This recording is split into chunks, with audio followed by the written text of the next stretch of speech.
There are a million different opinions on how to set the gear mesh on your vehicle properly, and whereas some of the methods might work for some applications, they won't work for other applications, which is how we end up with mesh that's too tight and mesh that's too loose. In this video, I'm going to explain to you how it's set, why it's set, and how you can get it perfect on your vehicle every single time. First of all, what is gear mesh? If we take two gears and we push them together, those teeth are going to interact with each other, and when one gear turns, it's going to push the teeth of the other gear, causing that gear to turn in the opposite direction. Where those teeth interact is very important, and basically where you want them to be interacting is right on the face of the tooth right here. So you want those teeth to be pushing on each other on their faces. If the gears are too far apart, then the teeth are going to be pushing on each other near the tips. If they're too close together, they're going to be jammed together and interacting at the roots, causing binding. These are both bad things. Now, if they're too far apart, you've got very little engagement between the teeth and you risk ripping the teeth right off the gear. If they're too close together, then you have binding between them and it's going to cause extra friction, extra heat,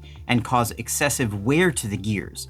There's a Goldilocks zone in between those two, and it's a lot closer together than you might think it is. There's a very complicated formula that goes into how far apart these gears should be from each other, but generally speaking, it's measured by the distance between each tooth as they interact with each other. So if you push this tooth against this tooth, and then you look between the opposite side and measure that, that's what the backlash is going to be. For Mod 1 gears, now these are the gears that are going to be on most RC vehicles these days. You're talking a couple of thousandths of an inch, less than the width of a human hair. On Mod 1.5 gears, it's a little bit more, but not much. Let's talk about the most popular method that people use for setting mesh and why I don't think it's a good idea. The most popular method is taking a piece of paper, jamming it between the teeth, pushing the teeth together, and then tightening it up, running the paper out, and your mesh is done. Here's why that's no good. First of all, what kind of paper?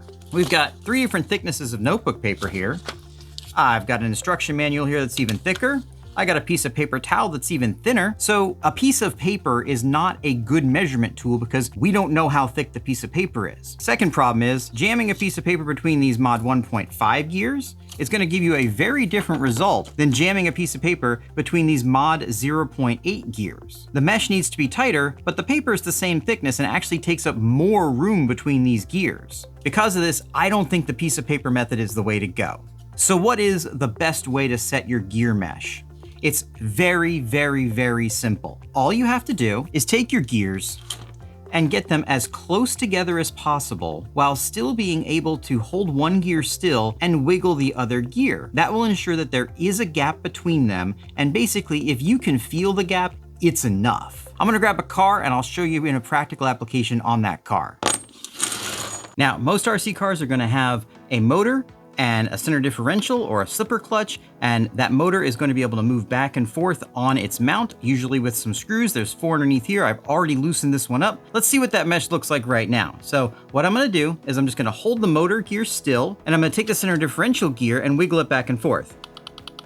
Now, if you hear that clicking, that means that there is a gap between the teeth, but this gap is way too wide. How do I know that? Because I can take this motor and push it closer to it, still hold this and wiggle it. Now see there's less gap, but still too much gap because I can go even closer, hold it, and see that there's still a little bit of gap there. You can barely even see it moving, but you can hear it, which means there's still a good enough gap. Now if I take this and I jam it up against it, now we can't hear any sound at all. That means they are too close together. So all you have to do to set your mesh perfectly every single time on every single vehicle is get this gear and this gear as close together as possible without them physically binding. And all you have to do to make sure you don't miss more tech videos like this, as well as news, reviews, bashing, and crashing, is hit that subscribe button. Once you get it to where it's as close together as possible, while still having that wiggle, what you need to do is check this in several places. Because of manufacturing tolerances on these gears, they're not going to be perfectly round. So there's going to be a loose spot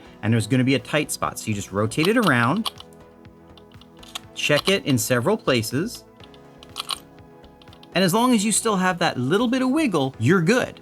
That's all there is to it. That method works whether you're talking about ring and pinion gears, spur gears, any gears on an RC car. As long as you can hold one gear still and wiggle the other, checking it in multiple places, and hear those teeth clicking back and forth, they are far enough apart. That's it. You don't need paper, you don't need any measurement devices. As long as you do that, you will get a perfect mesh every single time. Now, speaking of perfect mesh, if you haven't seen it, check out this really awesome GPM gear for the X Max and XRT.